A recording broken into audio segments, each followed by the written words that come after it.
And the disagreements are the things that really move the work forward for our youth.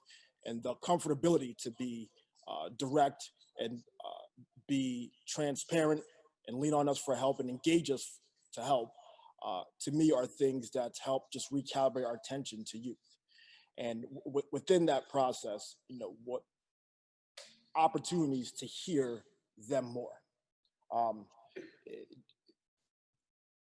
the care and role that adults have, in assuring the safety and the needs are met for students in that process, especially in response to just us coming out of COVID.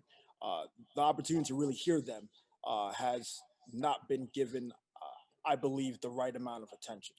And I think in looking how to keep the board consistent on policy that really benefit the youth and also staff, allowing opportunity to have youth give input that's meaningful for us to move forward with, to me would be the most important advice I share. Okay. Let's see if there's any one other person that has any advice to share with Alex about the directions before we jump into the next component, and then ask Alex that from her experience that she's had, however brief it might be, have you noticed these different directions people are coming from? What does it bring? What flavors does it bring to the district that are unique and wonderful?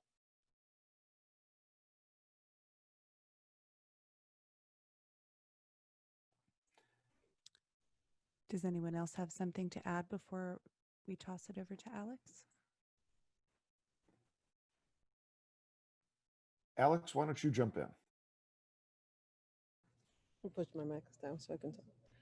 So based on what I hear, it really concurs with a lot of the things that I've seen in my conversations already with many of the board members. One being the passion for doing this work for children and to ensure that all children, not just some, but all children get what they need to be successful. I think that that's a piece that has resonated not only in what Godfrey said today, but I've heard that same piece of information throughout my conversations with board members. The conversation around building clear lines of communication is something that we've engaged in conversation. And I think it's going to be really important, and not only for me to be able to do the work, but for the cabinet at large, because I think everybody knows the work in central office is very fast paced and my goal is to make sure that it's very student centered. And in order to do that effectively, we have to structure very clear systems of communications to do that. And in my conversations with board members, it's very clear to me that they want to make sure the district is successful, and there's a willingness to do that in a collaborative manner. So I'm really excited about bridging the focus of children first with ensuring that our system is structured in such a way that effectively meets the needs of all children. And communication to do that is key. Very good, thank you. I promise you, normally this just flows as one consistent piece and it just leads right into the next activity. So sorry about those technical challenges, but we are going to persist and we are going to move forward. I'm going to put the screen share on so that we can see what we are talking about here. And first of all, I want to make sure, Alex, can you give me a thumbs up if you can see it? Thank you. Great. So I wanted to start off with just some grounding. You have your governance policies that are in place. You have pretty darn clear governance policies that are out there. And with them, as we were going through these, Alex and I, it's really a helpful point for her. Because, when you think about it in life, there's really about three things you need to know. You need to know the rules of the game. You need to know the score. You need to know how much time's left on the clock. And you've done a nice job laying that out in the rules that you've put in place through your policy and laying out what the roles of the individuals are. And you very clearly point out to the superintendent that she's encouraged to conduct the operations of the school system according to a management team concept. You want her to build a great team of leaders to support her. You lay that out there and to work with the district and to do good things for children. And at the same point in time, while she's doing that work, The board prefers a structure which the superintendent's that unitary executive responsible to the board of ed. You want one person focused on that and reporting to you. You're going to manage one particular individual. They're then going to manage the rest of the team. Lays it out very clearly. Then as you go a little bit further with your administrative line responsibility policy, talks about the fact that it should flow clearly. And I love the way you put this. You have students first, from students to teachers to administrators and the superintendent from the Board of Ed, but it's focused on students. And whenever possible, staff should have one immediate supervisor for any one function. You've laid that out very clearly for Alex. Now, in doing that, the other policies that are important for Alex, you've laid out that as the superintendent, each year the board will evaluate her according to the guidelines in a mutually determined and agreed upon rules of the game. And you've got that in policy. You've used a process for that, which later tomorrow, when Robert Avosa is working with you and Alex, talk a little bit about what does that look like for the coming year? How do you want to frame that? And then from there, you go next into regarding communication, that you want all communications to the board or any committee from the board from staff members shall be submitted through the superintendent of schools. You've made it clear that you want the superintendent to be the one engaging you and communicating with you. So you've laid out some very clear rules of the game to follow and to operate under. That is very, very helpful for a superintendent. And when you look at those rules as they're laid out, when you think about what do the strongest governance teams do, there's really some universal points for what those strong governance teams do. It's very much aligned with what the Connecticut School Boards groups lay out, what the National School Boards Association lays out.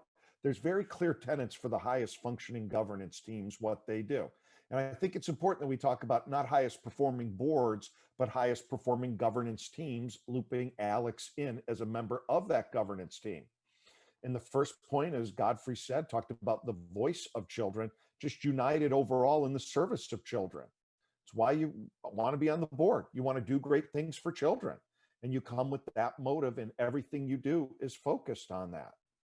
Those strongest governance teams, the second piece that they do is they realize that you have an interdependent relationship. I have never seen a highly successful board with an ineffective superintendent do great things for students. And at the same point in time, I've never seen a highly successful superintendent with a board that doesn't function well do great things for students. They have too much time working not together and rowing in the same direction. It's not dependent nor independent, it's interdependent, and you understand the roles. You own it, she operates it. Very clear. The third piece is having those clear indicators of success established for the district. Noticed in the evaluation format that you used for the prior superintendent, you laid out some criteria for what's important. Your policy says that you'll address that annually, and you'll do it related to setting particular goals and expectations for the superintendent. Fantastic. You've got it laid out there.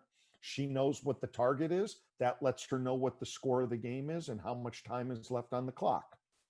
The fourth piece being the relationship based on trust, loyalty, and respect is really as clearly as it's written. But at the same point in time, with your policy, you've got one interesting component that makes this a little more difficult.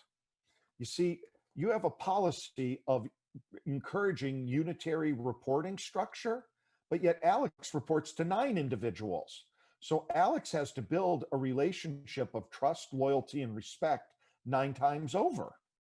And that brings some challenges sometimes for Alex when you might come with different priorities, or if you might approach a problem from the east and someone else approaches a problem from the west, and you say, I think this is how we should approach it. I think this is how we should approach it, which is perfect reason why it's important that boards have that interdependent relationship, that Alex is able to bring you all together to understand the will of the board.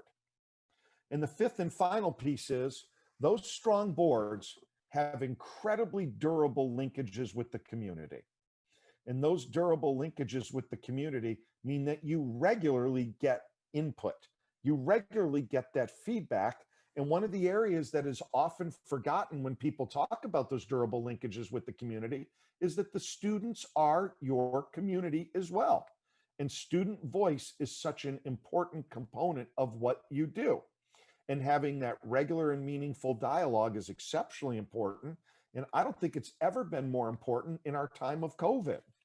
As families and students experience things that no one has experienced for 100+ years, going back to the Spanish flu pandemic, and even then there wasn't the technology that we have available now, those linkages are incredibly important. And in looking at that work and boiling it down to some simple graphics, if you think about what the board really does, you set the goals. You make decisions about what results for which students at what costs. Because, we could have more kids in the school district reading by 3rd grade.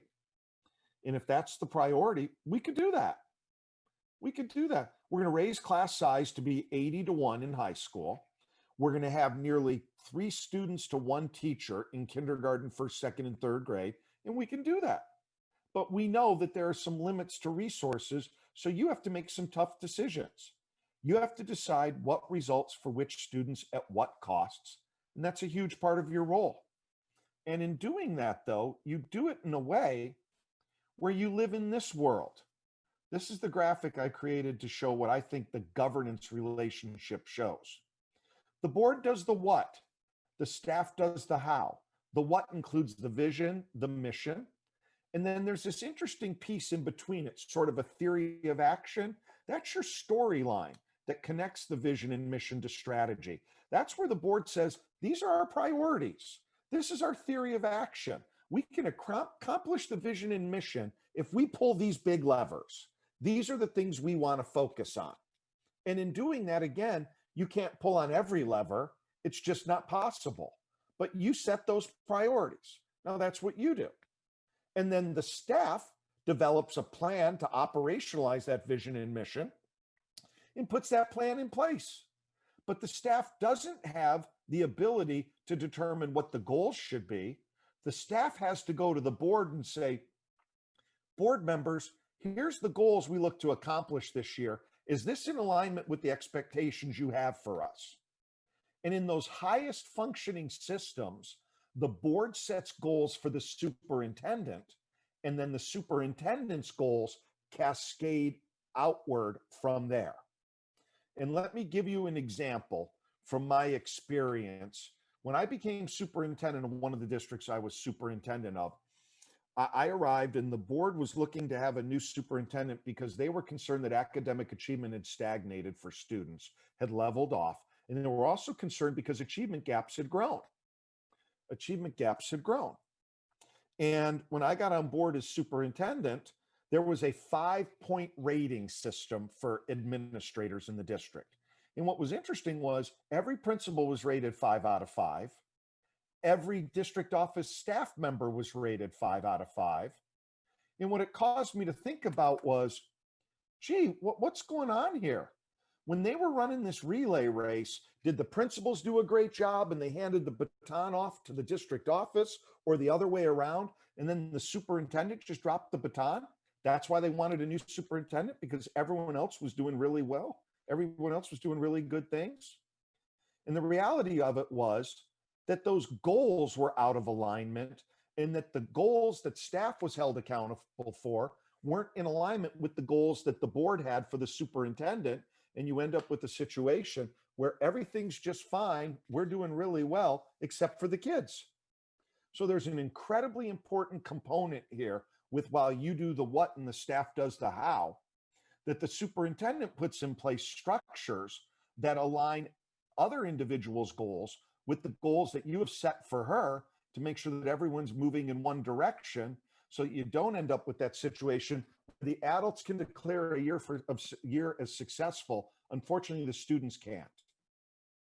Now, obviously, there's a multitude of ways you need to measure and you need to look at those things, but making sure that you have that aligned system dramatically increases the likelihood that you increase student achievement for children.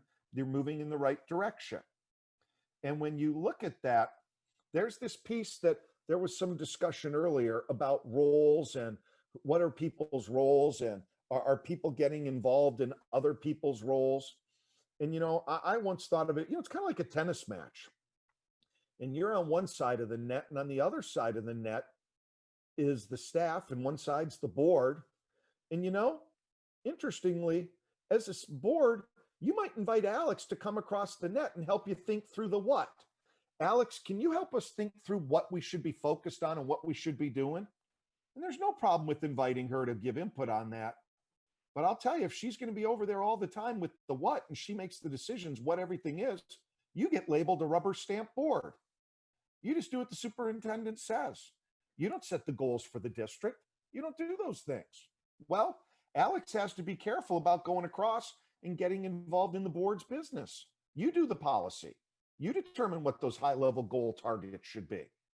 Now, at the same point in time, the board may have the urge to come across the net into the how, have that superhuman strength, and you come across. I've got some really unique experiences that I'd like to help you with this particular part of the work. Well, the same thing happens in that the board member, like Alex, if she went over to the board side, may have found she likes it and she wants to dawdle and hang around there. The board may find, well, I like to be involved in these operations. You know what I want to do? I'd like to sit in a staff meeting next time. Hey, and can I sit in while we're talking about the textbook selection? Can I? And it leads to a point where the staff effectiveness gets lost, but the other piece that ultimately gets lost, you can't hold a superintendent accountable for what gets done for the achievement of results if you were the ones involved with the how. The superintendent comes and looks at you and said, I did exactly what you told me to do. I followed every step. You said you wanted to go from A to B, and you told me I needed to go through C, D, and E to get there. And I did every bit of that. So actually, when these systems are aligned, they actually help you hold individuals accountable for results. And they increase the likelihood that you will achieve the results, because Alex then can align everyone's work and you're all rowing in the same direction. Now let's take that a step further. One of my favorite lines I ever read was, chaos in the boardroom leads to chaos in the classroom. And if things aren't flowing in the boardroom, it ends up impacting the classroom directly. And the second piece of that was, superintendents are sometimes only as effective as their boards will allow them to be. But when you are an interdependent board working together, it is remarkable what you can do for children. And how when you align and you set those standards, we have a standard, Alex, that we expect that students will be engaged in key decision-making. Great, that's a board priority. We will do that, carrying it out. We will follow through with those things. But when you do those areas, when you are aligned in your responsibilities, great things happen for kids. Any discussion about what was shared? Does that ring true? Because we're going to talk in a minute. What should Alex know about how you operate? Is that the way you're functioning right now? And as a board, what advice and direction can you give Alex to be successful working with you? So I have a comment on that. Mm-hmm. Okay. So the what part of it and the board defining the what is something that I struggle with, because again, I'll go back to the executives, the cabinet, Dr. Estrella, this is their field of expertise. The fact that 9 board members who do not largely have expertise in this space can come in and set the what concerns me. And my work on other boards has been the experts in the room present something, and what they think is best based on their experience, to guide the next year. And those of us who serve as that backstop, as Sarah refers to it, vet it, and maybe we tweak it and we talk about it and we collaborate and ideate around it. But we certainly don't start the conversation if we're not the people hands-on in the room with that level of education, with that outside consultancy, coming in from trade articles and conferences. And it just seems like the board leading instead of having the perspective of the community and evaluating, that would make more sense to me. So you actually nailed how when it works best. When it works best, this is the format. You decide the vision and mission and what is important. But then it's staff job to come up with the plan to accomplish it. And for the plan to accomplish it, they recommend the goals to you. They recommend the goals to you. You don't have to accept them. Alex could come to you and say, you know what? Third grade proficiency, we have 74% of our students proficient in third grade. And we have a 18% achievement gap between students participating in the free and reduced price lunch program and students not participating for third grade literacy. And Alex says, and you say to Alex, that's a very important area for us. We're going to tackle third grade literacy. This is going to be one of our key levers. And Alex says, well, darn right, it should be. And I'm going to put together plans to accomplish that. And Alex puts together those plans and said, here's my plan. And over the next 4 years, we are going to close that achievement gap by 0.5 point a year. So 4 years later, we will have closed that achievement gap by 2%. And you as a board say, hey, Alex, thanks for your advice. We don't think that's aggressive enough. We think you can do more than that if we really focus on that. And there's that piece of the side you're on and the sides Alex is on of working together, that there has to be that unison. And then Alex says, okay, we can do some more. So let me look at how we'll redesign the plan. And let me look at how we'll redesign the staff. And then Alex comes back to you and says, board members, I think we can do that. But we're going to need to change some things in third grade. And let me tell you the budget request that's going to take to do that. So Alex comes to you with the budget request and says, okay, we're going to do this. And you say, you know, we can afford that part of it, but we can't afford the other part of it. And I said, okay, then I'm going to have to rearrange and redirect. It's this what and how that has this back and forth piece where you are working together to manage those pieces, but you need to invite Alex to give you that input. But Alex doesn't get to decide and say to the board, you know, 0.5% of gap closure a year is good enough, board. You need to accept that. That's where you come in with the what of, is that acceptable? And you create the mission and vision. You agree on what that theory of action is. Then it's Alex's to carry out according to what you were driving for. Does that make sense to you, ma'am? So I'm actually going to jump in on what Erica had said and say that I think I understand what she's saying, and it's something that I struggle with also, because the structural construction of a board of education is a little strange relative to what it's intended to accomplish. Like, whenever I'm talking about being on boards with other people who don't have experience with it, I say, well, imagine if there were a board of 9 elected people in charge of dictating a hospital's policy. Like, that wouldn't make any sense at all, because the people with expertise in medicine should be making the decisions as to what the goals should be even, and how things should be executed as well. So I think we're in a little bit of a particularly strange structural place where our role is actually a little bit weird. It's a little bit of a weird civic structure that 9 people without any necessary experience in education can be elected and impose their opinions in the form of direction and goal setting on people whose expertise is in the field of the job that they're doing. So I think as a board, I do use the word backstop a lot. Like, we're supposed to provide oversight to make sure that nothing is going terribly awry. But in terms of dictating percentage points of goals, I personally don't feel like that's our place to do.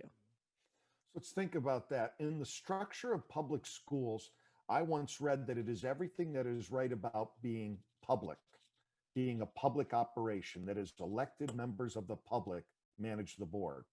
But it's actually probably everything that's wrong for running a multi-million-dollar business. Because a multi-million-dollar business wouldn't operate that way. But a multi-million-dollar business, though, also isn't reaching into the wallets and purses of the individual taxpayers to run that business. So therefore, you get the right and have the ability to elect officials.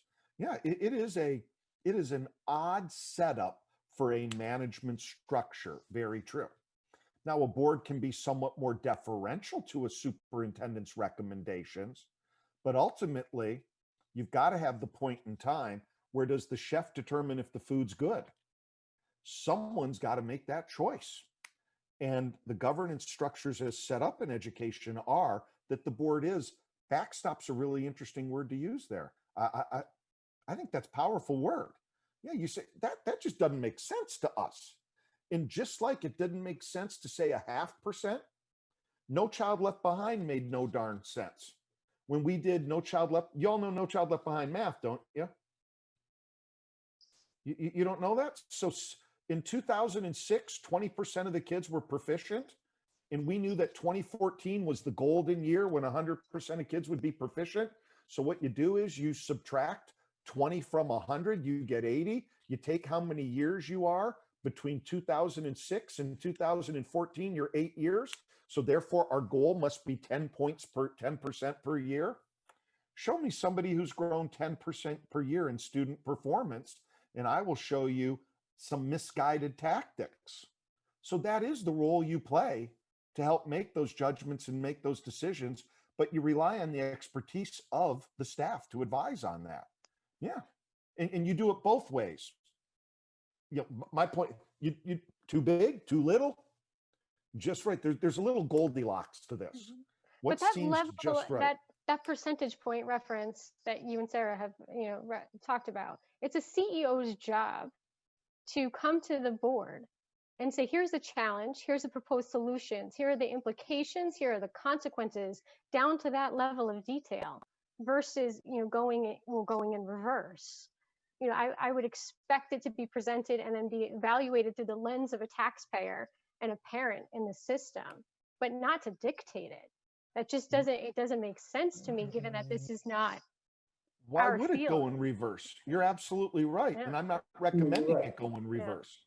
I'm recommending she bring that to you. Yeah. You have the what, she does the how. Yeah. And I think it's often the easy answer to that, being a political position, is saying you're a rubber stamp. The right answer to that is that if you choose a CEO, and I think we've done that here with Dr. Estrella, who does just that, she's coming to us not with a problem, she's coming to us with a problem, a solution, and very clear implications and consequences and everything else that we need to think about, in the big picture, in that East lens. That's not a rubber stamp. That's a board that has, selected a CEO to run a multi-million-dollar business. If it passes your beliefs that it's reasonable in the end.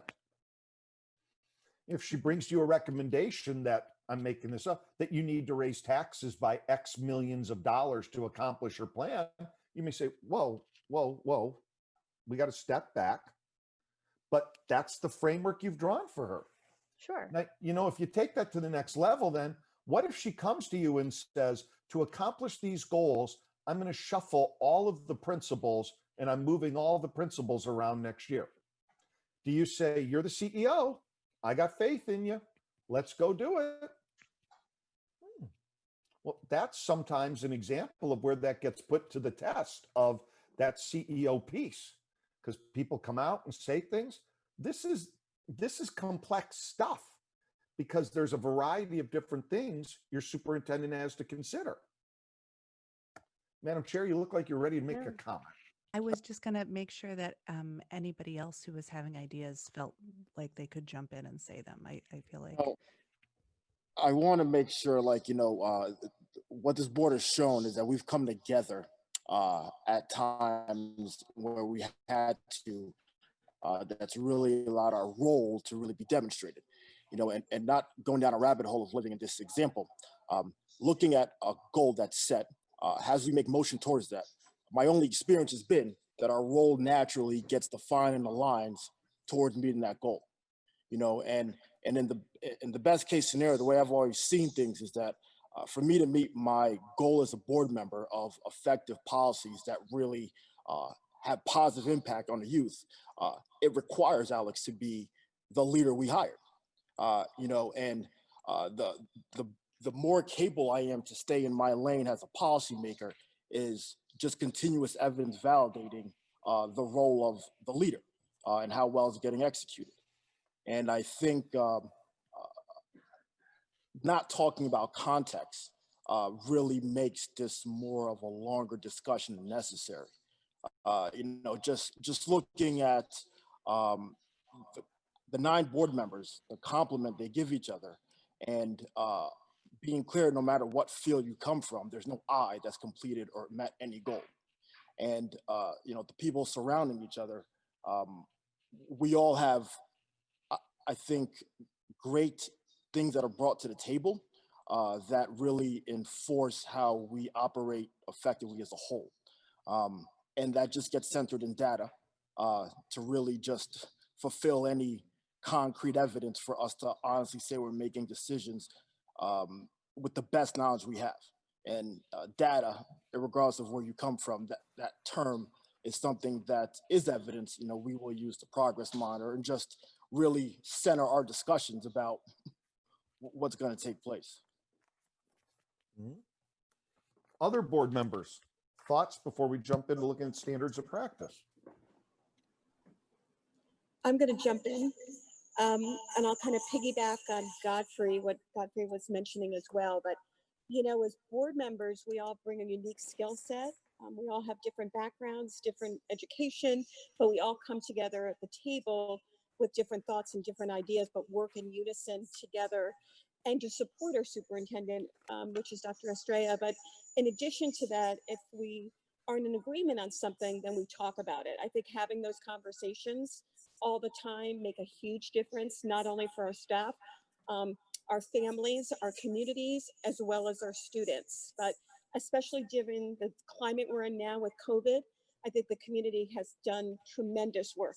Staff at Newark Public Schools, the board, parents that have now become teachers to a certain degree, all of our staff, all of our students have made a huge impact. And this is something we've never, ever have seen before. And I think we've all come together as a community. And I think that's critically important as we move forward with all the work that we need to do within the next couple of months, possibly reopening. We're not sure. We're working on all of that now. But again, all of our voices make a huge difference. And as a board, we set policy. We don't do the day-to-day managing, but we're here to support her and staff and work together. Other board members?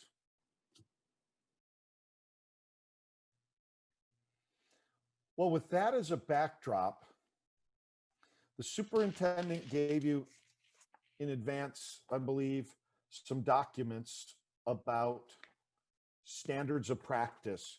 Could you please take a look at those standards of practice documents, please? Are those in the It's governance also in your folder? folders. And it's also online, Sarah. So they're In which folder? In the governance folder? The governance folder. Okay, thanks. Sorry, governance folder. I'd like you to take a look at the standards of practice document, and I'm going to talk with you about that in just a moment. And we're just as a check, a self-assessment, and take a look at those standards of practice and see the alignment with what you're doing right now. So do y'all have the document open? Great. If you could take a look at the first page of that governance team self-assessment worksheet, and if you could take a look at that and you could think to yourself for each of those items, is this an area that we as a governance team have as an area of strength, an area where we're making progress, or is this an area that needs to be a priority for improvement? And I'm going to ask you to take some time, please, to look at that document, just the very first page, and think of what rating would you give the team? This is not you as a team member. This is the team overall. Take a look at that and just do the first page using the scale that is on the screen right now. Do you mind if I be a pain and just suggest one change of one word in item 4 instead of regardless, inclusive. If we could just change that in our minds, I feel like it comes from a positive rather than coming from a deficit mindset in the asking of that question, if that's okay. That's just was my first thought that I Love I it. had So to say. change regardless to, what was the word you said? Inclusive. Inclusive. You bet. You bet.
Just the first page. And if you're done with the first page, does anyone need more time with the first page?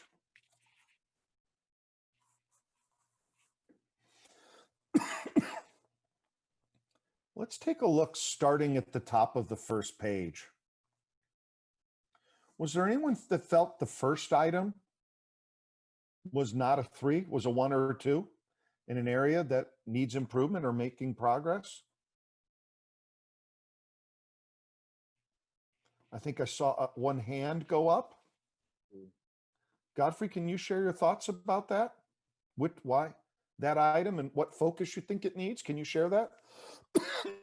And all this information will be incredibly helpful for the superintendent to hear and understand, and also for other board members to hear, to engage in discussion about that, since these are governance items. Sir, your thoughts?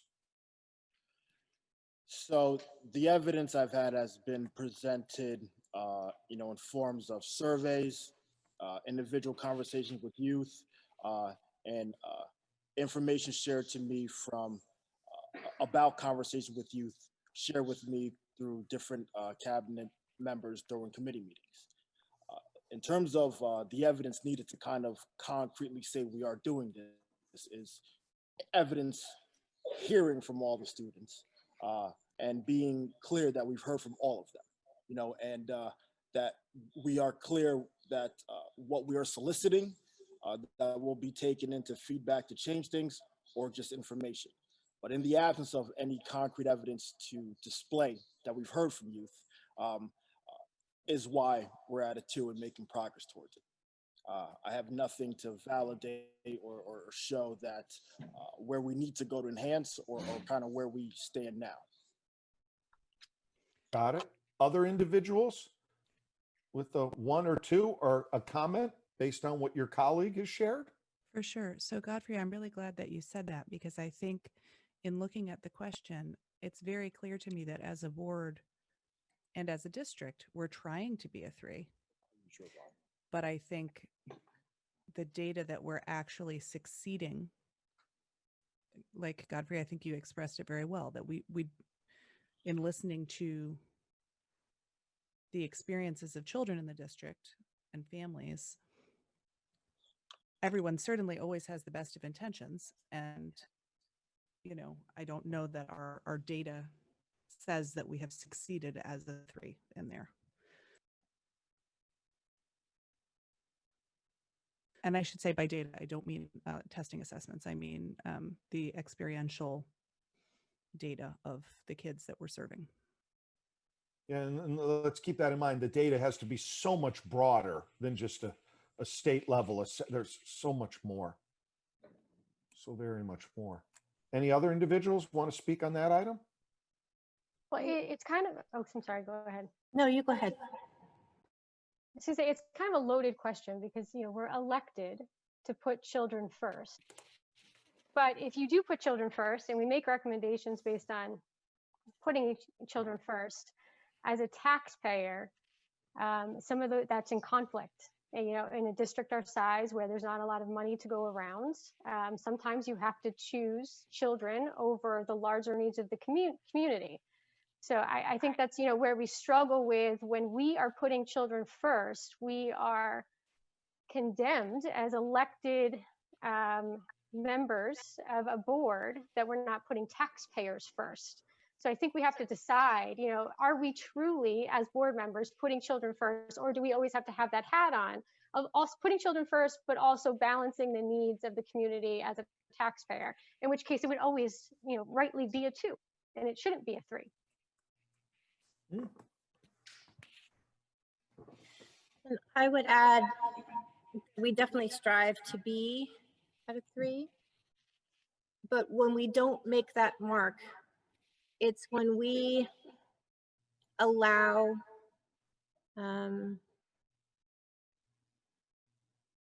interpersonal issues within our community to infringe upon our decision making for children.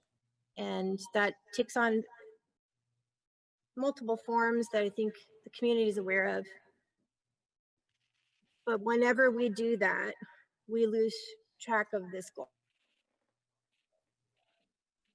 And it's harmful to our community. Others?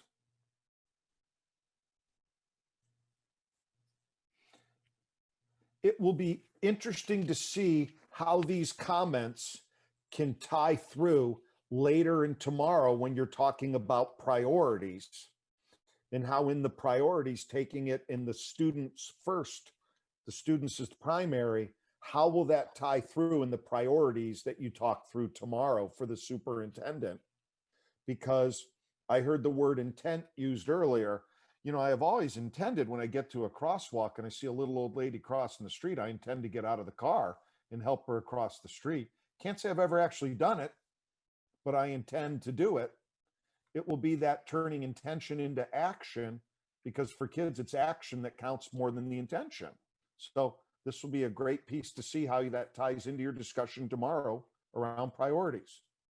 Well, let's look at the particularly, Dr. Gorman, just one comment, particularly when the interests of children sometimes go against the interest of adults, in the sense that we may say we need the kids to stay in school longer and a longer day for teachers, but the teachers say that's not something that we're willing to negotiate in a contract. So sometimes the pain point is not just about finding money as a resource, but it's also time. Let's take a look at the second bullet. We uphold all applicable federal and state laws. Anybody not have that as a 3? And I can't see everyone at once. So if you do, and you know what? I am going to see everyone at once. Hold on. There we go. I actually just wanted to ask a clarifying question. Do you mean as a board or as a district? This would be you as a board. Okay. As a district, your responsibility would be to point it out to the superintendent. Yeah, got you. She has that. As board, anyone not view this as a 3? In theory, if you didn't view that as a 3, my guess is you'd be violating your oath of office. in some way, shape, or form, right? Let's look at the next.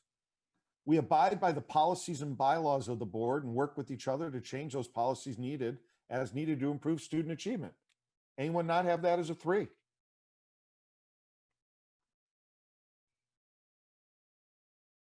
Okay. Barbara, are you raising your hand? Go ahead.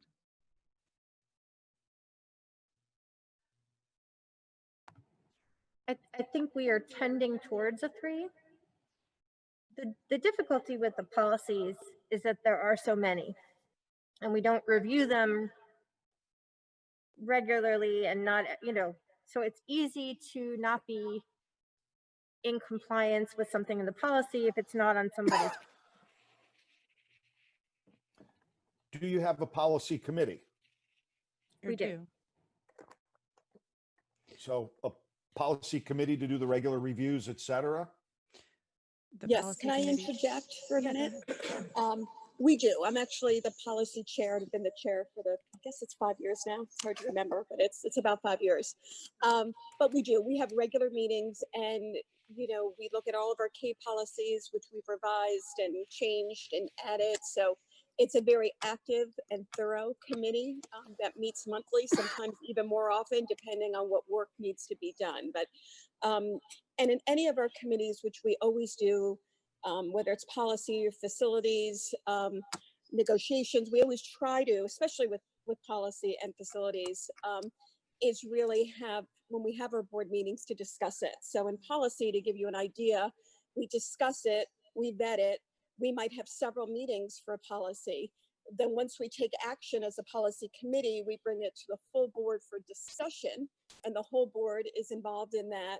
In addition, staff is involved, and many times we have presentations on particular policies. So the community can see it, as well as other board members as well, the whole board as a whole.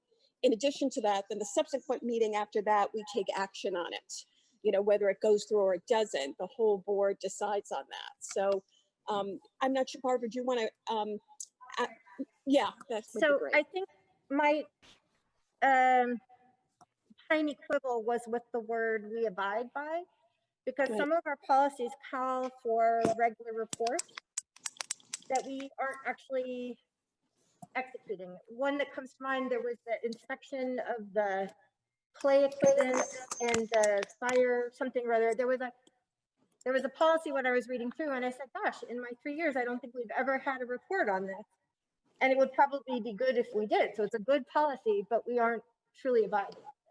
So I think one thing that might be interesting is to take an inventory of our policies and really have a checklist of the annual reports that we are supposed to be reviewing. Similarly, the SGC policy has a line that says SGCs will report to the Board of Education their facilities needs. And that really happened in the 3 years that I've served, that we've had. And when it says Board of Education, it could say, well, SGCs will report to the superintendent, but that's not what it says. What it says is SGCs will report to the Board of Education. And so I think some formalized reporting processes and a calendar, getting back to my West tendencies, I like a good checklist and a good project management timeline. I think a review of that nature would really help us as a district. Yes, so Alex taking notes through this, and myself and Robert doing coaching with her. One of the things we'll talk with her about is, how do you do a thorough review of all reports, looking what reports are required, bringing back to you a thorough list of what reports are required, make sure that's still what you want. If you don't want it, change the policy. If you do want it, calendar it, create it as an owner, make sure it's not an orphan, put it in the process for someone, and make sure you get it. Great point. Great.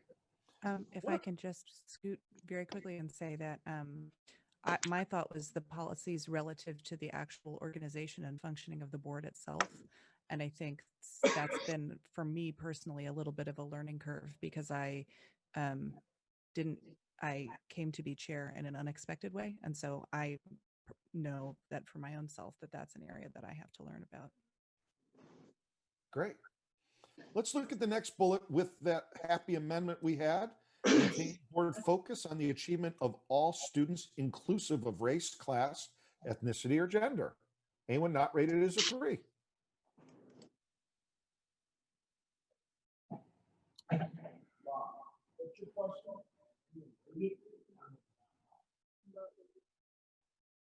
Sorry, if someone's talking, I can't hear it. We have a couple people that need to mute. Yeah. I think this iteration of the board is very committed to that. So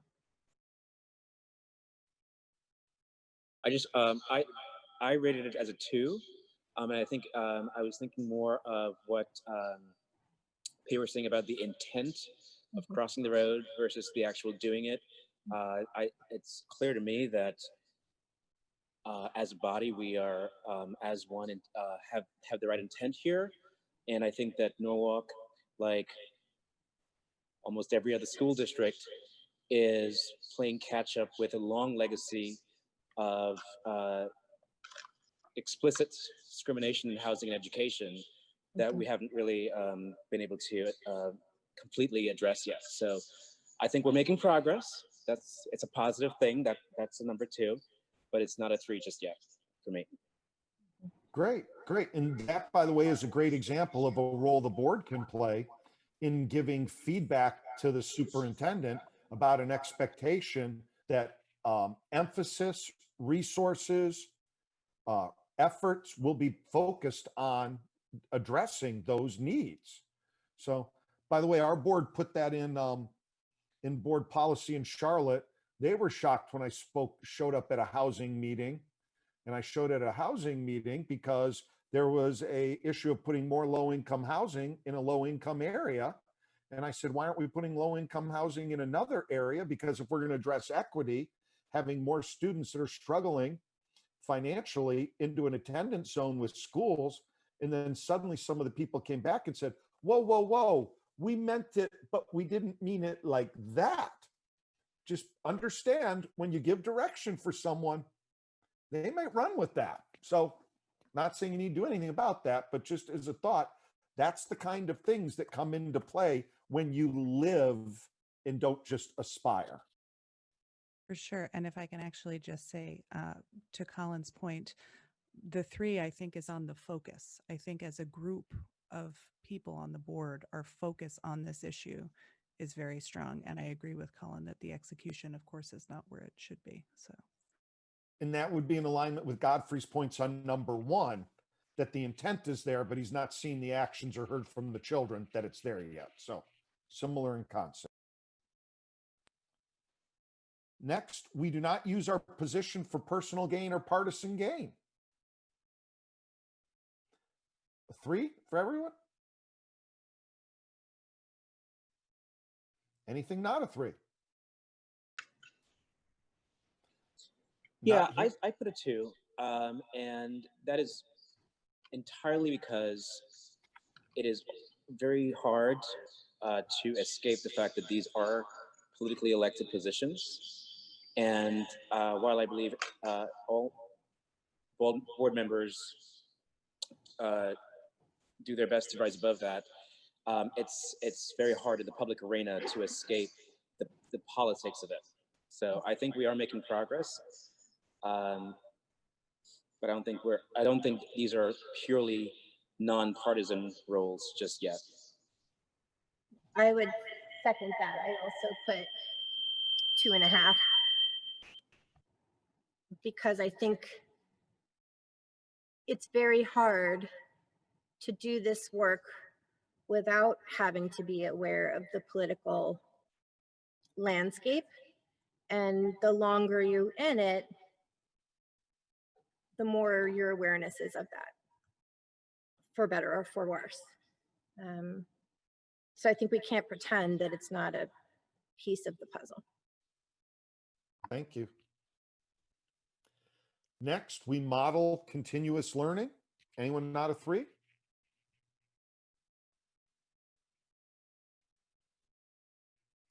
Yeah, definitely.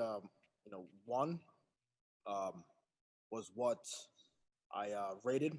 Just simply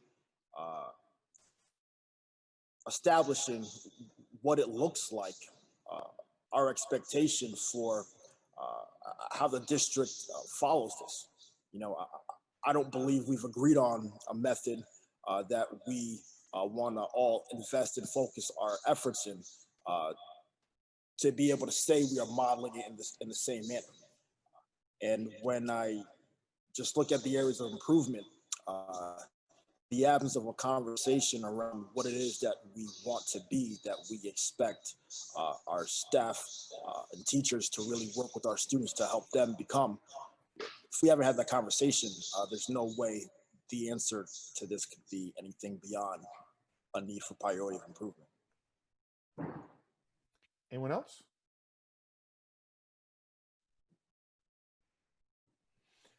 Great, let's go to the next. We maintain a strategic plan for the district that clearly defines success and accountability for the board, staff, and students. Anyone not a 3?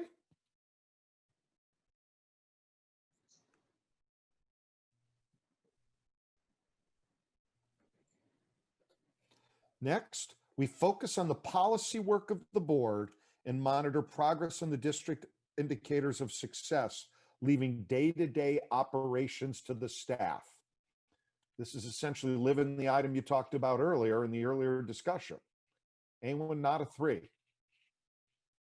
Would it be appropriate to ask staff if they feel that's the case, or is this just us evaluating ourselves? You put staff in a very interesting spot. I don't want to put anybody in an awkward position, but I do feel like, you know, the 4 windows theory of the self, where in the first window, there's things that you know about yourself that everybody knows. And then in the second window, there's things that you know about yourself that other people don't know.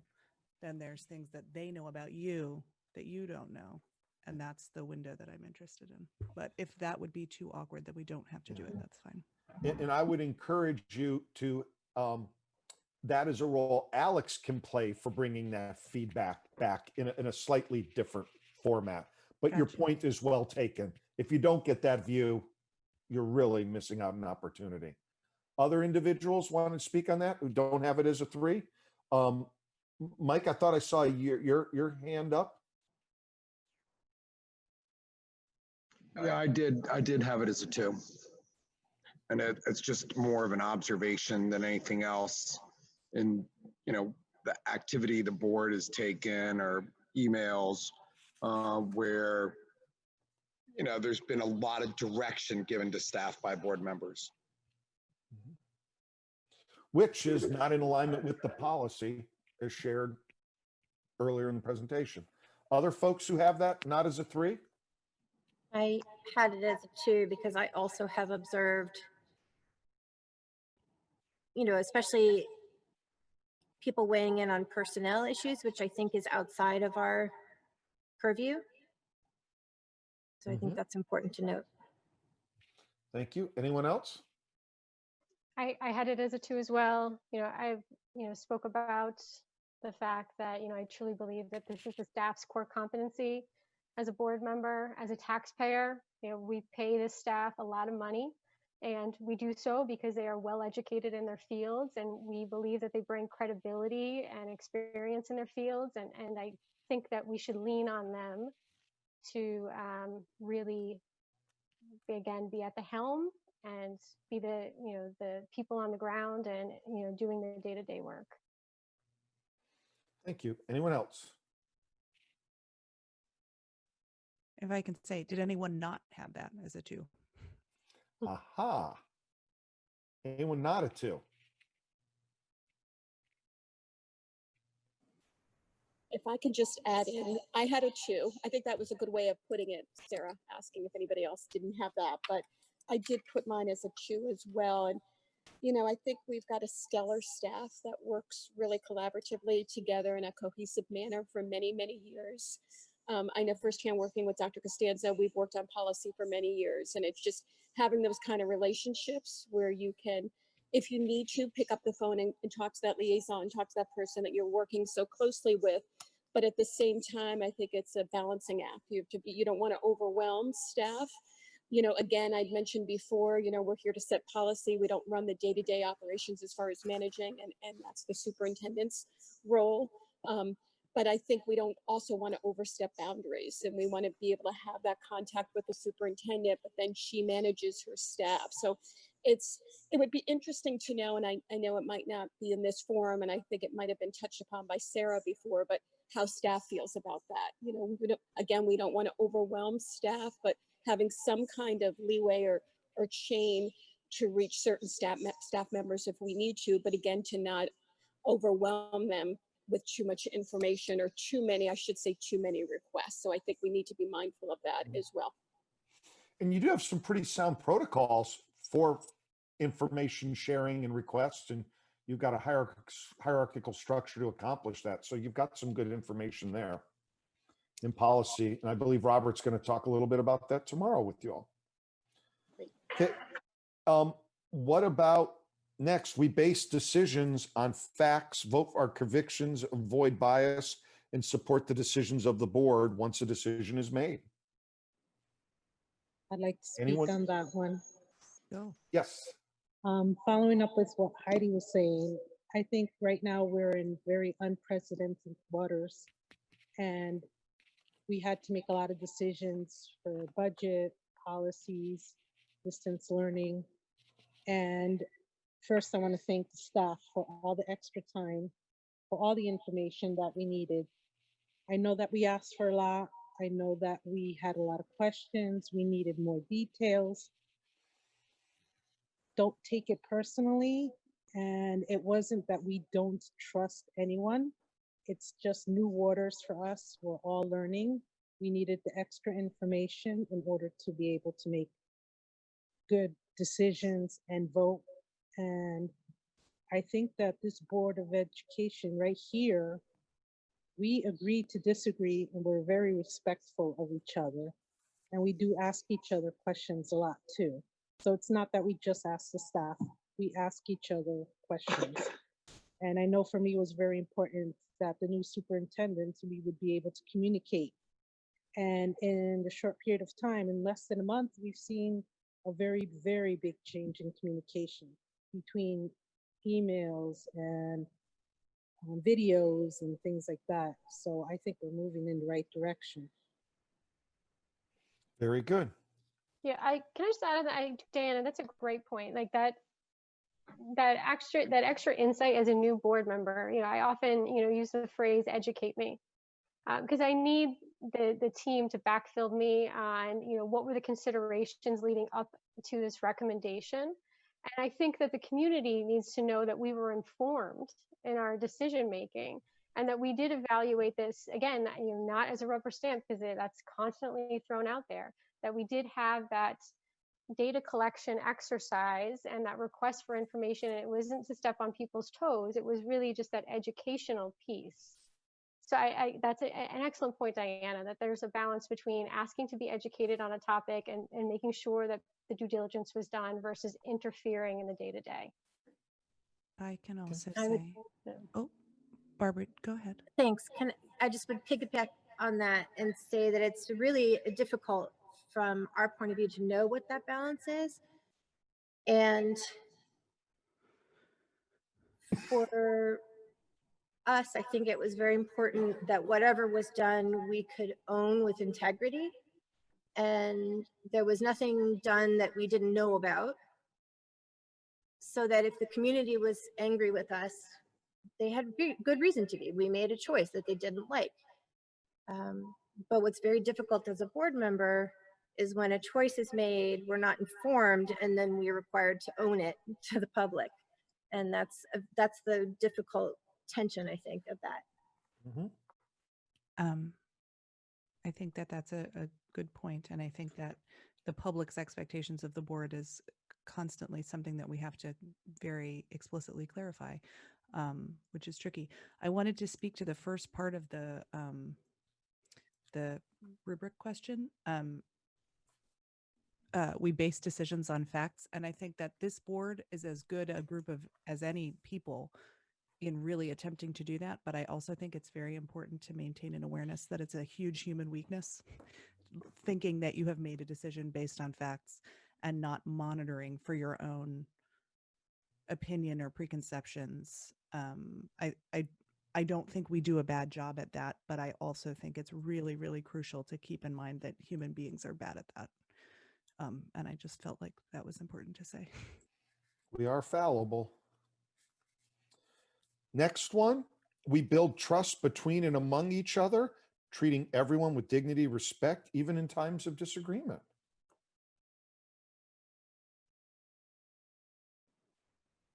Okay, on that one, I think the very first time we were all together in a room was for the most important decision that we had to make for the Norwalk Public Schools. It took days, hours, questions, time, but we were all respectful of each other, ideas, suggestions, what they wanted to see in the superintendent.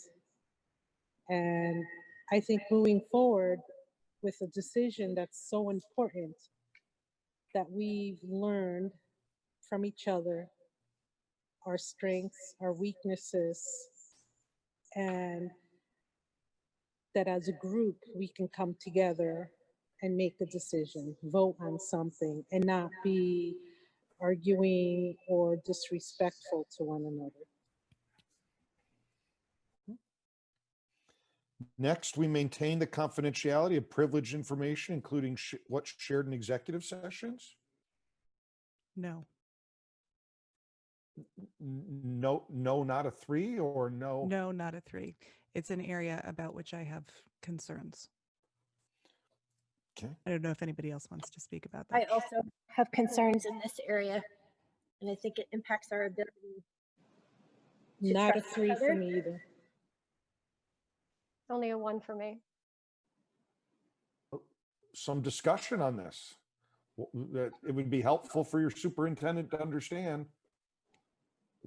We've had real about this. difficulty maintaining confidentiality of information that we've shared just among ourselves in executive sessions or in caucus.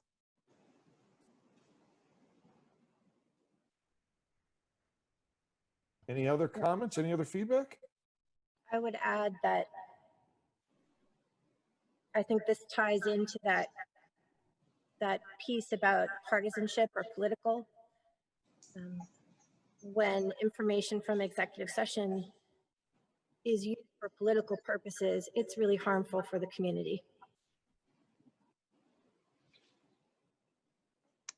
I think go ahead, Diane. Go ahead, Erica. I was just going to say, and I think, when it's come up, unfortunately, in, social media and other platforms, there's this expectation by the community that what we do has to happen in public. And I think that there's a difference between what happens in public and public decisions and what is teased out in the background and what we collaborate on and what we share insights on and go back and forth as a team. And we really have to come together as a team and be willing to have those conversations and those brainstorms where no question answered is dumb and no suggestion presented is a bad suggestion. There has to be that flow of information if we're going to make any real impact. And we can't have this fear that it's going to leak out to the community before it's ripe to do so. I agree with Erica that it does come out into the community at times sooner than we had expected or voted on. It has started miscommunication with staff in schools, with parents, just the community and the Board of Ed. I also feel that us new board members went through training and we were told about laws, regulations, confidentiality, and all of that. And I feel that the whole board, even the veterans, sorry, Heidi, should all have sat through that. So if we can move forward with some type of training or like a refresher course for everybody, I think that would help too in reminding everyone that confidentiality is a big thing in being on the board. If I can just add on again for what Diana was mentioning, I think additional can be brief training, but on that, confidentiality is so crucial and critical for our work. So especially in exec session.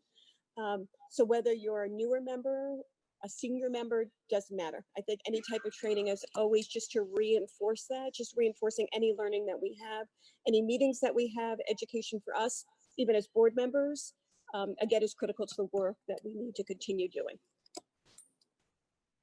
I remember when I started my career, it was shared with me that in our business, power is information and access. And sometimes people choose to share the information they have access to in the position of power. I'm not saying that's what happens here, but we don't have trade secrets you can cash in on or things like that. It's other reasons. So very good. Thank you for sharing on that one. We recognize that authority rests with only the board majority decisions of the board and make no independent commitments. Anyone not a 3? Okay. We refer constituent complaints and concerns to the appropriate person within the district chain of command. I think that's another one, like another 2.5, where I think this board tries very hard to do that and is not 100% successful. I don't know. And that's something I think that we have to reset on with Dr. Estrella, because I know the old board was told, was given a chain of command, and Julie did some work around actually publishing something. But in our orientation, Dr. Adamowski had us send everything to him and just copy who we thought was the appropriate chief. So with Dr. Estrella, I think we probably just need some guidelines of how she would like that to work. Yeah. Just to review the comms protocols. Yeah. Right. We're going to be working on that tomorrow.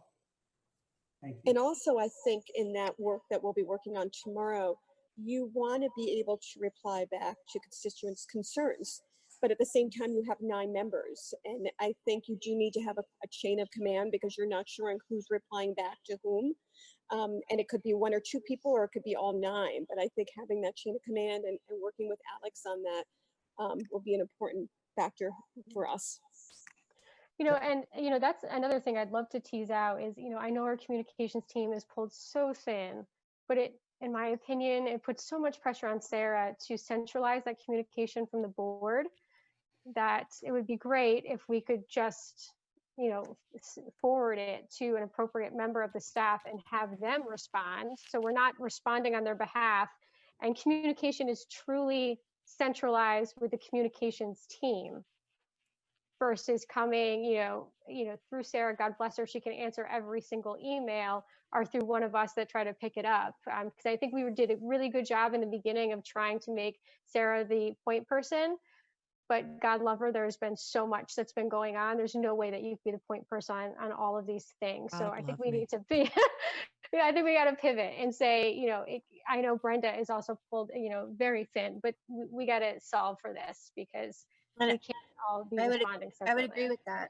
Yeah. And I would just add, creating structures and procedures that use technology to do some of this. So having a Google Doc with current questions or something, and also just being able to have the documents that are usually given at committee meetings on an intranet available to us, so that we can find things quickly, and the staff can as well. Perfect items for tomorrow. Fabulous. Thank you. Add one more thing. I'm sorry, before we go on. I think sure. also whether it's in communications has always been for me a big platform. It's just so important. And we've come a long way, especially with Brenda. We've really, really strived, worked hard on improving that. We have. So I think we've got a great communications department. But I think in response to this and in inquiries and concerns from people that just have issues and want to be heard, instead of waiting, we want to make sure we're responsive. Even if we don't have the answer right away, a simple, I received your concern, I'm working on it, I'll get back to you. And I don't even feel it should be an automated response. It should be, whether it's in Brenda's office in communications, wherever it may be, but just a reply back, hey, I got your email, I share your concern, let me see what I can do. I will follow up with you within X amount of days. I think just that we need to continuously do that. So when we have parents, staff, whoever it may be, just so they're heard and that we're working on the matter. Like maybe it's a, and I know we're going to talk about this tomorrow. Maybe it's if they're sending it just to the board, which they often do, and don't copy the superintendent or the chief, maybe we simply reply back as a protocol, copy everybody on the board so they know that somebody has responded, and, saying, I'm looping in Dr. Estrella. I forget who did that today. Somebody did that today. Maybe it was Barbara. Or I'm looping in, this general mailbox, but it's not a general mailbox. It's not going to a black hole, just so we know that it actually, like, they know that we heard them, that we escalated it, and that it's in the queue to be addressed. And then whoever responds back keeps us all copied so we know that it was closed. There's a group called the Center for Reform of School Systems, which is a bunch of former school board members who all got together. They have developed a protocol to do exactly that, the steps, the process, how to do it. And Robert Avosa is going to share that info with you tomorrow. For example, you turn it over to staff, you expect staff to respond in 72 hours or less. They copy it and share it with the board. They track the trends of the concerns that come in, and they report to the board, hey, board, we've had 52 things that came into you over the last 9 weeks. Interestingly, 48 of them were about athletics. Maybe we need to take a step back and talk about athletics. That there's a process for doing that. Robert's going to talk about so that. not only do I know the process, I lived it as chief of staff in Charlotte. I managed it. I developed it further with the board secretary. But we'll talk about that tomorrow. These are all incredibly valid things. When you're an elected official, people expect you to respond and expect some sort of reply back saying that the issue's either been closed or it's a continuing ongoing investigation, et cetera. We'll get to that tomorrow.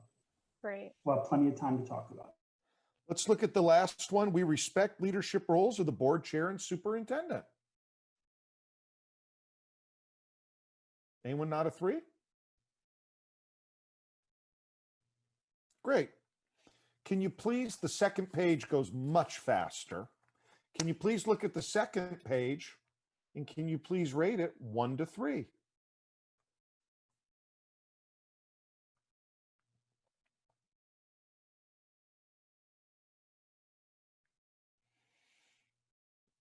And you don't necessarily have to do that first item because you have policies about board. You're pretty darn good on that one. If you, well, do we do this? You got pretty good policies and you got a committee. In 5 years deserves a meritorious service award for doing policy committee for 5 years. Kudos.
We ready to move on this one? Let's take a look. Do we need to do the policy one, the first 4? Are you all good on that? We can do that one if you want.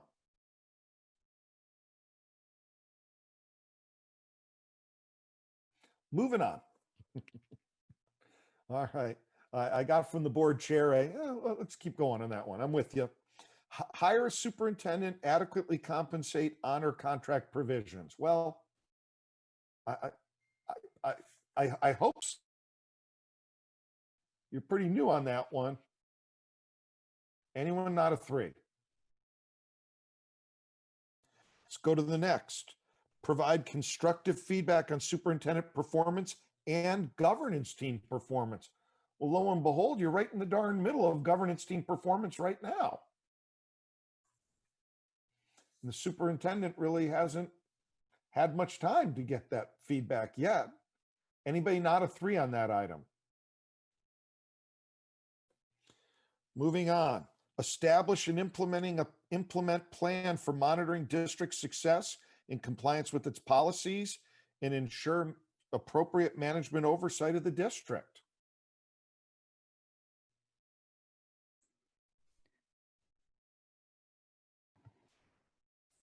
I think I already addressed this, but I was a 2.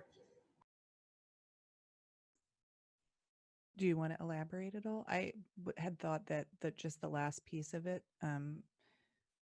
the oversight piece always can be improved. Is that what you mean? Okay. Okay. Let's go on to the next. Adopt a budget aligning resources with district indicators of success.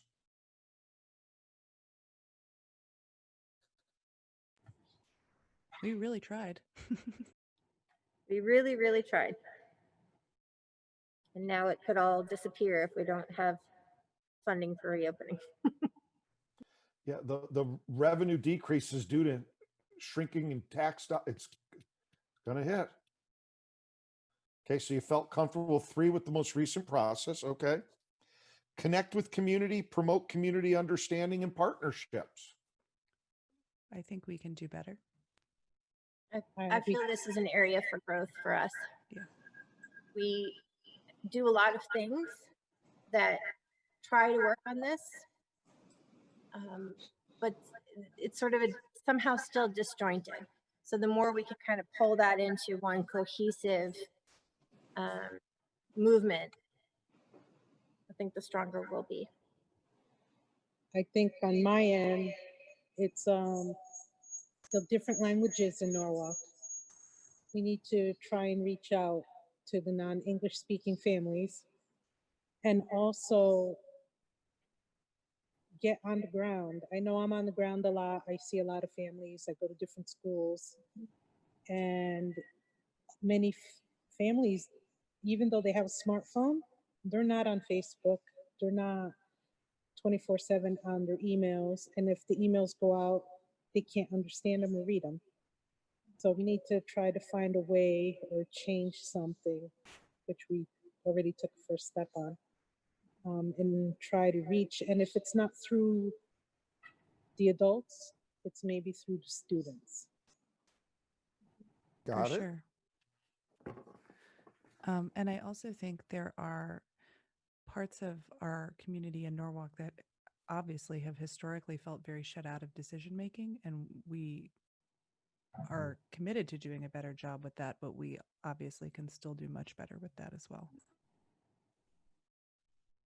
Agreed on that point. Okay.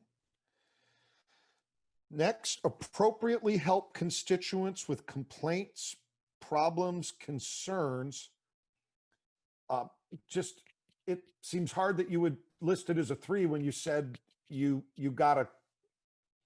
It would be disjointed if in what we said on the other sheet it wasn't that it ties into the other one. Would that be accurate? I think so. Yes. Yeah. See prior page. All right. And I think the tension in that for us, when we talk about those tension points, is that constituents expect us to be there for them and get some whatever result. And the process of redirecting, if not done well, can leave them feeling that they have not been served by their elected officials. So if we redirect, we really need the staff then to make sure to get to a positive closure on the issue, or it looks like we were unable to help. I would just caveat that with an understanding of expectations that people have about what is possible to be done or not done, and that's always a delicate thing too. Mhm. Yeah, I'll also add that, the community doesn't always come to us via email, in a very tight buttoned up at board communication. 99% of the time, the community's feedback happens in social media pages. And, we talk about how we're serving the community. I think we need to go where they are and listen and play back, what they're saying and address their questions head on. Otherwise, it is just spiraling out of the control. A large majority of the time, it's based on inaccurate information that's being put out into social media. And it's absolutely a product of our budget and the resources we have to address those things. But it is an evolution of how we communicate with each other, and we need to change with that. Otherwise, we're not listening and we're not communicating. If we expect, that we're going to build something and they come to us, we have to go to them. I think that's a salient point, and I also want to caveat that one too by saying that I think can be important for us to be educational with the people we serve about the distortions that can happen in social media, and that we don't have any time to get into that, but I just wanted to put that on the end of your statement. Yeah, absolutely. The first rule I learned as a superintendent was never read the comment section after an article. It can be staggering. Yep. But you need to see what people are saying. Let's go to the next one. Engage in professional development individually and collectively to improve governance. I think this is an area where we have a lot of growth opportunity.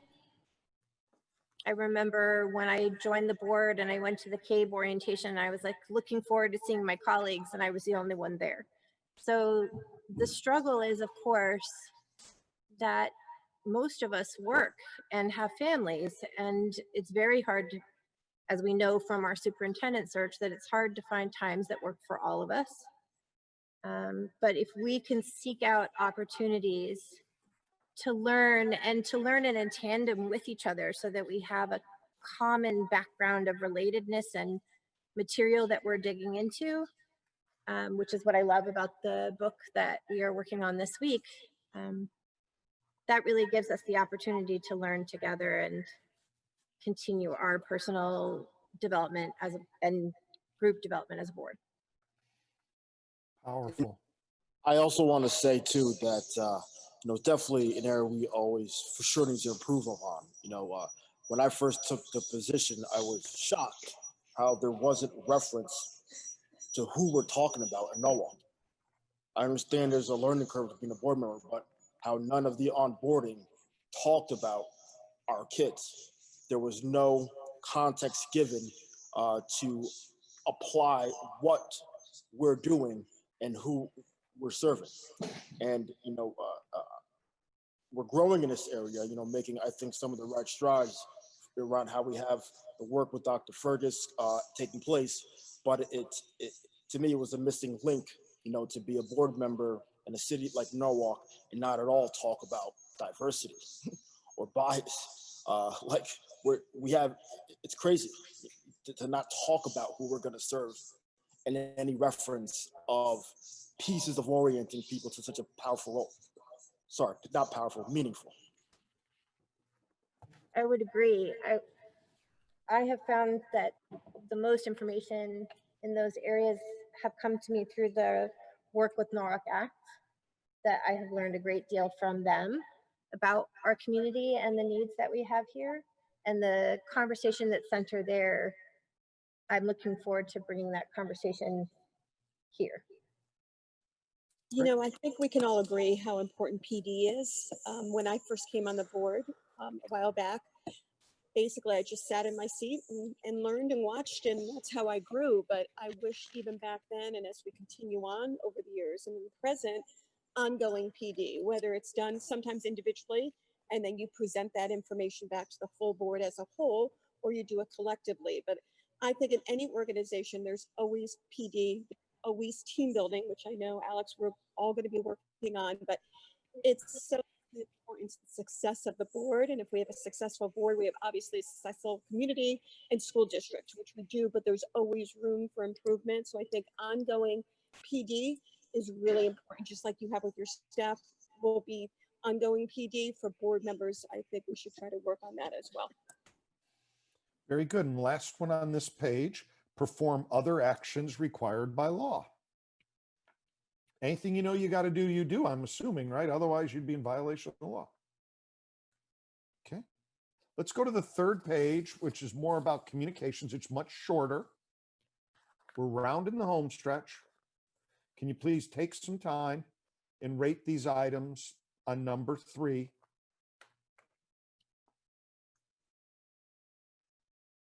Rate these items on page 3, excuse me, not number 3, page 3.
Need more time? Are you ready? Let's take a look then. Number 1, refer employee concerns to the point of the problem and or to the superintendent. Anyone not rated as a 3? I think these first two we've sort of touched upon, that it's an area that we could do better about in other questions. If anybody disagrees. I agree with you. I think the first two we've kind of already discussed before and what we do. I'm not sure I heard the employee piece. I heard more what I thought was constituent, but I'm hearing you say those two together, area for growth. Mm-hmm. For sure. Great. So, I'll comment on the employee piece. I think there's a lot of sensitivity around this in Norwalk. There's been a lot of conversation about retaliation. And as a board, what we report and who do we report to, there's some sensitivity around that. Okay. Let's go to number 3 then.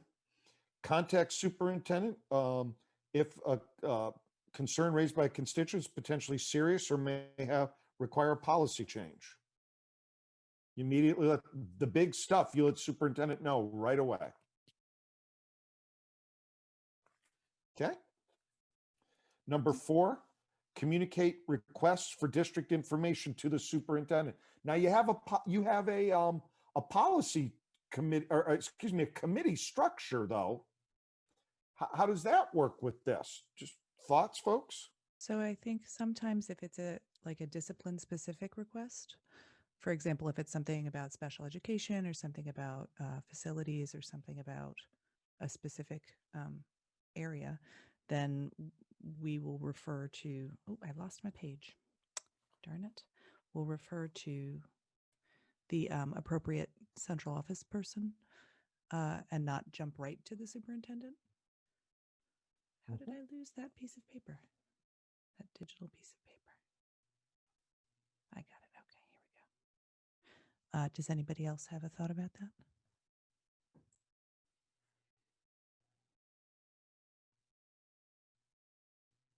Okay. What about the sorry, next? I was on mute. Yes. I would say that I think to Sarah's point and to Peter's point, there could be a high level of clarity because we work in committees, because we work with specific central office staff on different priorities. It often makes sense to go to that staff person to get district information. I think that in the past, we've been told we should go directly to the superintendent. And I don't know what the preferred practice is. sir, you are going to talk about it tomorrow. That is on the agenda. Yep. Great. But Colin, your point is, let me know the rules of the game so I know who I'm supposed to go to, and I'll go to that person. I'll follow that. Just tell me what the expectation is. Okay. Next, think discuss. Yes. Sorry. I'm sorry. I was just going to say, I think once we establish those rules, some consistency, you know, if you see one thing happening with one board member and something different happen with somebody else, that starts to feel inequitable. Very good. What about the next? Discuss any concerns regarding what the superintendent has or has not done with the superintendent only? I would say historically, board practice has not been to do that.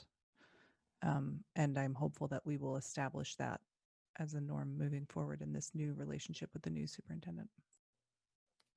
Okay. Anyone else comments?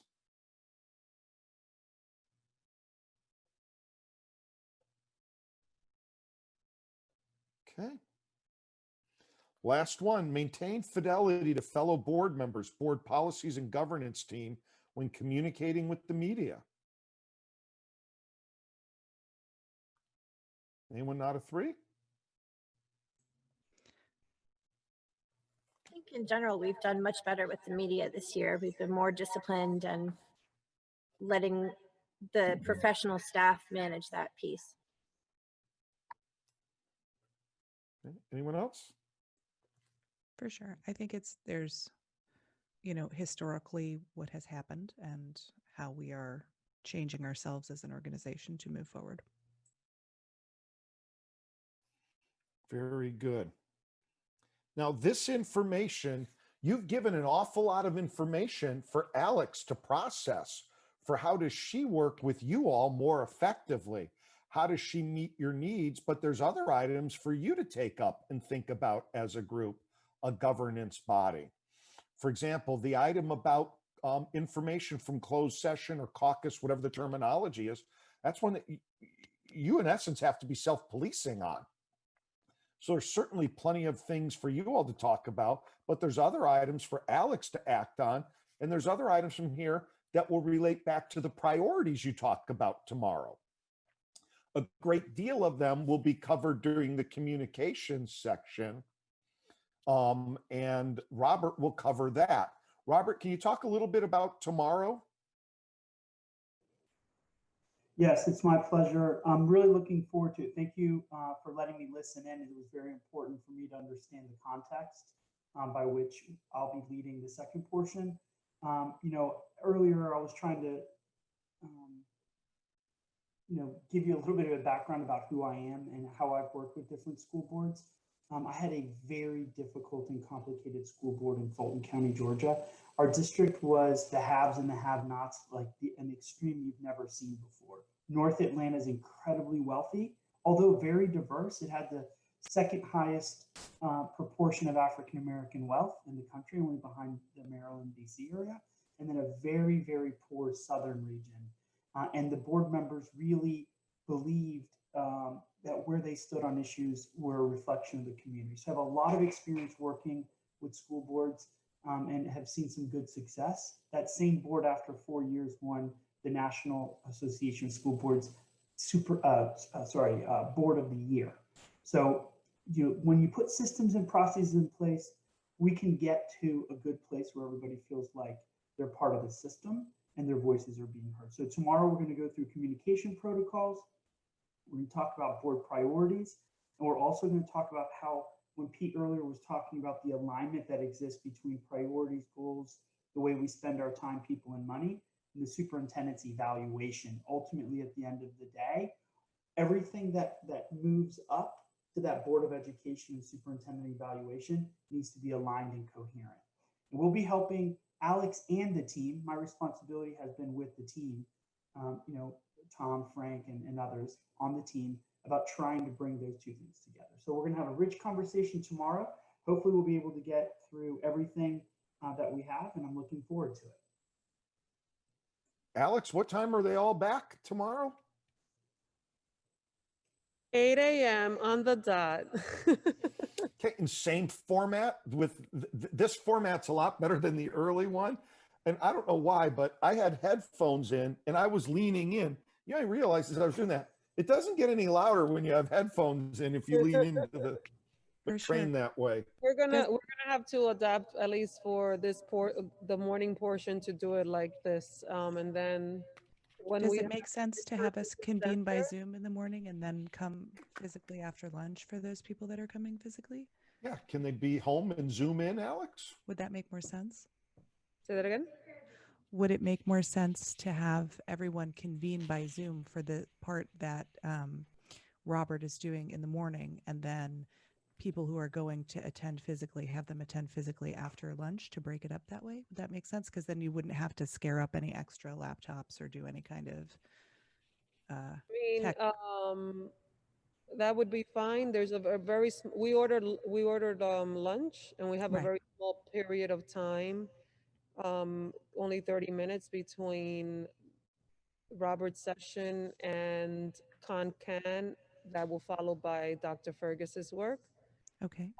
So I don't know if you will have enough time to transition from your home here. Oh, I see what you're saying.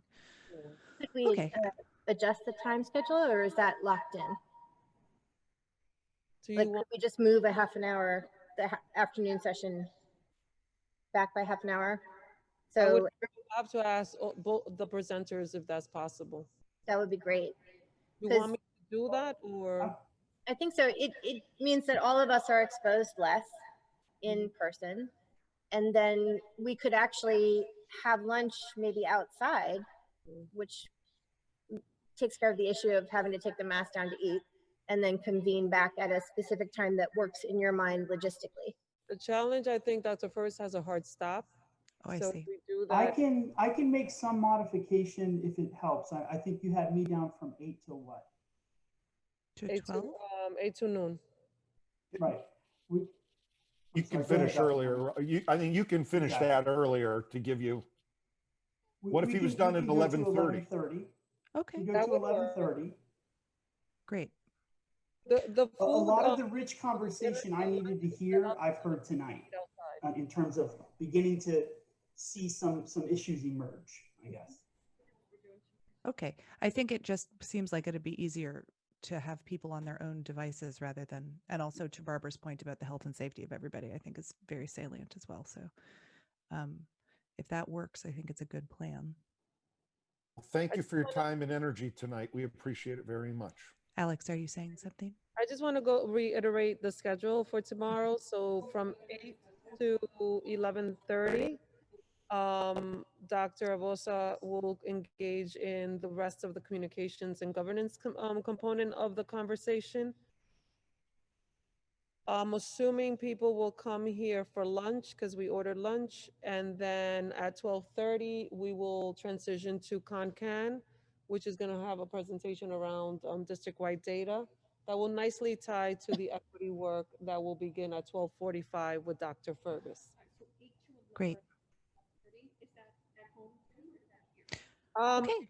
I think I'll leave it up to people to decide if they want to do it here or if they want to do it at home. Okay.